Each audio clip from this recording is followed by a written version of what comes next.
નમસ્કાર મિત્રો અને વડીલો, તમારું બધાનું ગુજરાતી સ્ટોરી ચેનલમાં સ્વાગત કરું છું. બાળકે કહ્યું, હું બગીચો સાફ કરી આપું, મને બદલામાં પૈસા નહીં પણ જમવાનું આપજો. શેઠાણીએ કારણ પૂછ્યું તો બાળકે એવો જવાબ આપ્યો કે જો આ સ્ટોરી તમને પસંદ પડે તો આ ચેનલને સબસ્ક્રાઈબ, લાઈક, શેર અને કમેન્ટમાં અભિપ્રાય જરૂર આપજો. બાજુમાં રહેલ બેલ આઇકનને જરૂર ઓન કરજો જેથી તમને સૌથી પહેલાં આવી અવનવી સ્ટોરી સાંભળવા મળે. એક દિવસની વાત છે. એક શેઠ અને શેઠાણી બંને પોતાના સવારનો નાસ્તો પતાવીને પોતાના ભવ્ય બંગલાના બગીચામાં આરામથી બેઠા બેઠા વાતો કરી રહ્યા હતા. એટલામાં શેઠ શેઠાણીના પૂછ્યું કે આજે છાપો નથી આવ્યો કે શું? કેમ સવારથી દેખ્યું નથી? એટલે શેઠાણીએ જવાબ આપીને કહ્યું કે કદાચ આજે છાપો છપાયો જ નહીં હોય.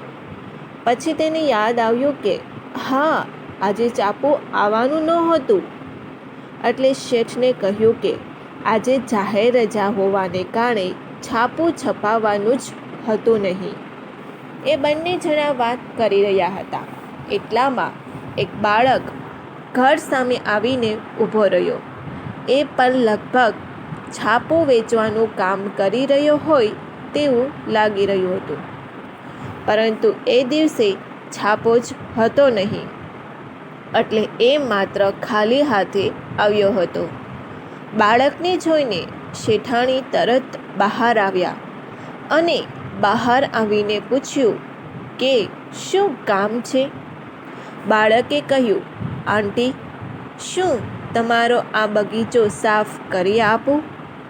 એટલે શેઠાણીએ જવાબ આપતા કહ્યું કે ના રે ના, મારે બગીચો સાફ નથી કરાવવો. ના સાંભળીને બાળક બંને હાથ જોડીને થોડા ઢીલા અવાજમાં બોલી ઉઠ્યો કે પ્લીઝ આંટી, કરાવી લો ને. હું એકદમ સારી રીતે સફાઈ કરીશ.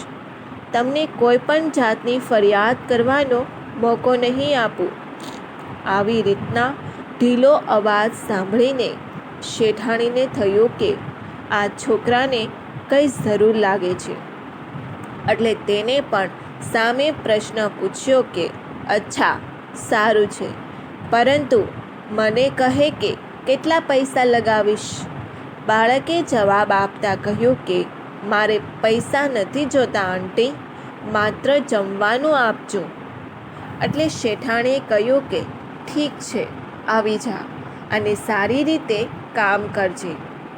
પછી તે અંદરો અંદર વિચારવા લાગ્યા કે છોકરો ભૂખ્યો લાગે છે, એટલે તેને પહેલાં જ ખાવાનું આપી દઉં છું.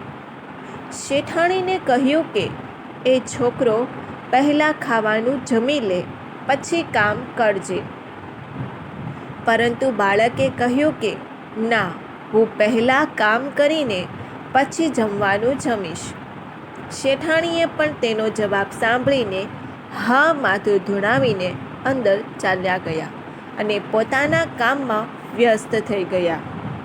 શેઠનો પણ ઓફિસે જવાનો સમય થઈ ગયો હતો. એટલે શેઠ પણ તૈયાર થઈને ઓફિસે જવા લાગ્યા. થોડા સમય પછી લગભગ 1 કલાક જેવું થઈ ગયું હતું. ત્યારબાદ બાળકે આવીને કહ્યું કે આંટી, જોઈ લો, તમારા બગીચાની સફાઈ એકદમ વ્યવસ્થિત રીતે કરી નાખી છે. તમે જરા જોઈને મને કહો, કંઈ વાંધો તો નથી ને? શેઠાણીએ બગીચો જોયો તો એકદમ સરસ સફાઈ તો કરી જ હતી, પરંતુ સાથે સાથે બગીચામાં બાજુમાં રાખેલા કુંડાઓ પણ વ્યવસ્થિત રીતે ગોઠવીને રાખી દીધા હતા. શેઠાણી ખુશખુશાલ થઈ ગયા અને કહ્યું, કેવા, તે તો ખૂબ જ સરસ સાફ સફાઈ કરી છે. અહીં જ બેસ, જે હું તારા માટે જમવાનું લઈ આવું છું. આ કુંડા પણ તે વ્યવસ્થિત ગોઠવી નાખ્યા. બહુ સરસ કામ કર્યું છે.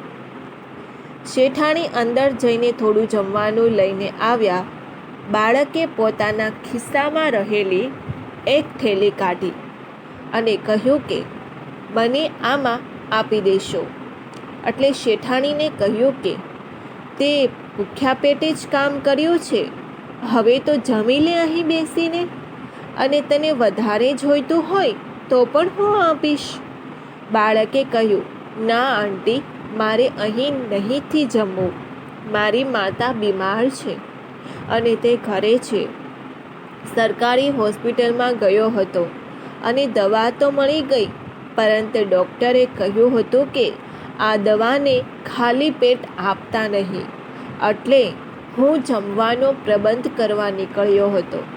આટલું સાંભળીને અઢળક સંપત્તિ ધરાવતા એ શેઠાણીના આંખમાંથી પણ અશ્રુધારા વહેવા લાગી.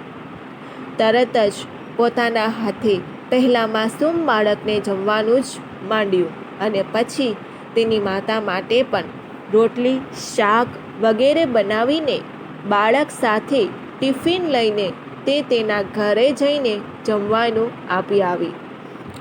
તે ત્યાં જમવાનું આપવા ગઈ ત્યારે પેલા બાળકની માની જોઈને શેઠાણીના મોઢામાંથી ખાલી એટલા જ શબ્દ નીકળ્યા કે બેન, તમે ખૂબ જ પૈસાદાર છો, ખૂબ જ અમીર છો. જે સંપત્તિ તમે તમારા દીકરાને આપી છે એ અમે પણ અમારા બાળકોને નથી આપી શકતા. આટલું કહીને શેઠાણી ત્યાંથી ચાલી ગઈ અને બાળકના માથે વહાલથી હાથ ફેરવતી ગઈ. જો તમને આ સ્ટોરી પસંદ આવી હોય તો દરેક લોકો સાથે શેર કરી શકો છો અને કમેન્ટમાં આ સ્ટોરી તમને કેવી લાગી તેનો અભિપ્રાય જરૂર આપજો. જો આ સ્ટોરી તમને પસંદ પડી હોય તો આ ચેનલને સબસ્ક્રાઈબ, લાઇક અને તમારા મિત્રો, સગા સંબંધીઓને આ વિડીયો શેર જરૂર કરજો. સાંભળવા માટે તમારા બધાનો ખૂબ ખૂબ આભાર વ્યક્ત કરું છું.